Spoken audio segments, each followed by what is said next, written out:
Yo, what is good, my people? It is your boy Ace here. I'm back with another video for you guys. And yes, I'm sorry, I know it's been a while. I think it's been like 2 to 3 months since my last upload, but don't worry. And yes, I know I said this a bunch of times before as well, but trust me, for real this time, I'm gonna become more consistent on YouTube, man. So stay tuned on the videos coming up.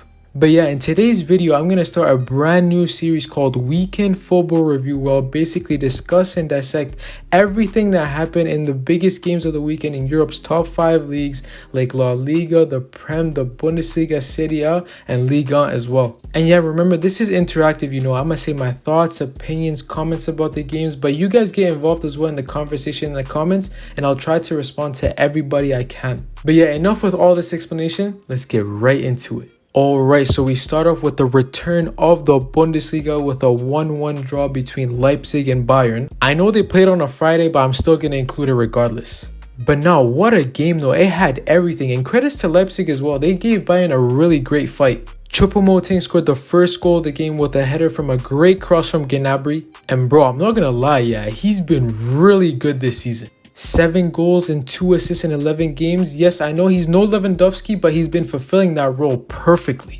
But to be honest, even though they scored, Bayern were really lucky to come away with a draw because Leipzig were clearly the better team. They created various chances, and if only they finished those chances, they could have come away with all 3 points. Shout out to Dominik Szoboszlai though. What a player. Was Leipzig's best player on the pitch and was their main focal point in attack. Now this is a really interesting result in terms of the title race because Frankfurt and Union Berlin also won their respective games, and now the gap is only 5 points. Finally, and I mean finally, we have a proper title race in the Bundesliga. So yeah, I'm excited to see what happens. And now we stay in the Bundesliga because Dortmund and Augsburg played an absolute thriller. Back and forth game, end-to-end football, a neutral fan's dream.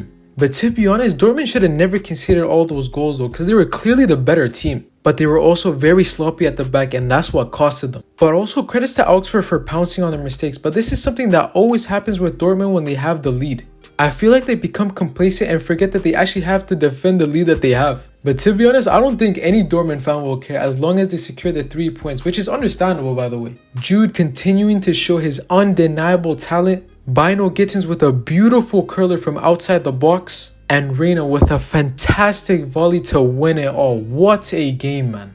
And now moving on to Serie A with yet another thriller and probably one of the games of the season so far. Juventus 3, Atalanta 3, both teams evenly matched, and it was simply a back and forth game from start to finish. Bro, that duo of Boga and Lookman are a joy to watch, man. Especially Lookman at the moment, he's been balling as of late. That's 6 goals in his last 5 games since the restart of Serie A. It's crazy how Leicester just let him go like that. I'm not sure if it's a loan or permanent transfer, but they could still use him to be fair. As for Juve, they played decent, not their best performance, but at least they managed to come back and finish with a point. Now it's going to be interesting where Juve go from here till the end of the season with that 15-point deduction, Will they qualify for the Champions League, Europa League, or will they just settle for Conference League spots? Because right now they're 10th, so yeah, let me know. Next up now in La Liga, we begin with Barcelona's narrow 1-0 win over Getafe. I can't lie, Getafe were pretty decent to be honest. The only problem that they had was they simply couldn't finish their chances. Especially the one where Pedri misplaced the pass and sent Mayoral through on goal. But speaking of Pedri, he managed to redeem himself with scoring the only goal of the game which secured the win for Barca. Their 3-point advantage at the top of the table remains, and honestly, if they continue grinding out important wins like this, then they'll definitely win the title. Now we got our second game in La Liga with Real Madrid's important 2-0 win over Atletico Bilbao at San Mamés. It was a game of 2 completely different halves. In the first, Bilbao were clearly the more dominant team, creating chances, having more possession, and overall just looking more threatening in attack. But despite all of that, Madrid still managed to take the lead, and honestly fair play because that's what big teams do sometimes. They don't be playing necessarily their best football, but they always manage to find a way.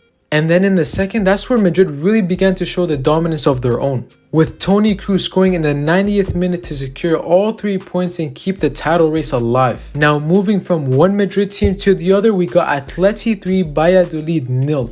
And bro, this might just be the best Atleti performance I've seen in a while. I always be calling them the Spanish Burnley because all they do is play with 10 players behind the ball and spam long balls to the forwards every single time. But this game was completely different, and the man who made it happen was the one and only Antoine Griezmann. 1 goal and 2 assists, that's exactly the Griezmann we all love to see. And now onto the Premier League, and first we got Man City 3, Wolves 0. Absolute domination by City once again. What more can I say? And the human cyborg, aka Haaland, with yet another hat-trick. That's 25 goals in 19 games in the league alone, and we still in January.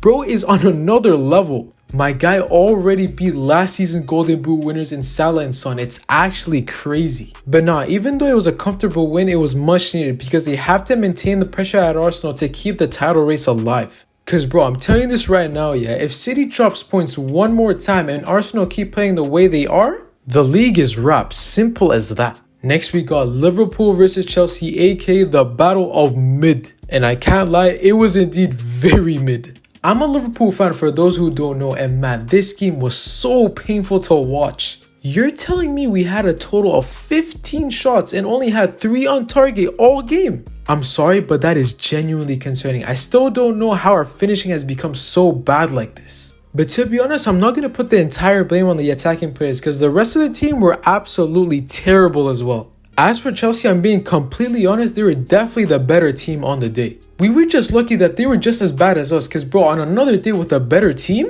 we would have got absolutely destroyed. Also, shout out to Mudryk, by the way. Chelsea have a star in the making. Only played for 30 minutes, but he was one of, if not the best player on the pitch. Overall though, it finished as a 1-1 draw, which helps neither team in terms of the top 4 race. Because at this point in the season, anything but a win feels like a loss for both teams. So they really gotta step up their performances if they want to have the slightest chance to make top 4. And finally, we got the big one. Arsenal 3, Man United 2.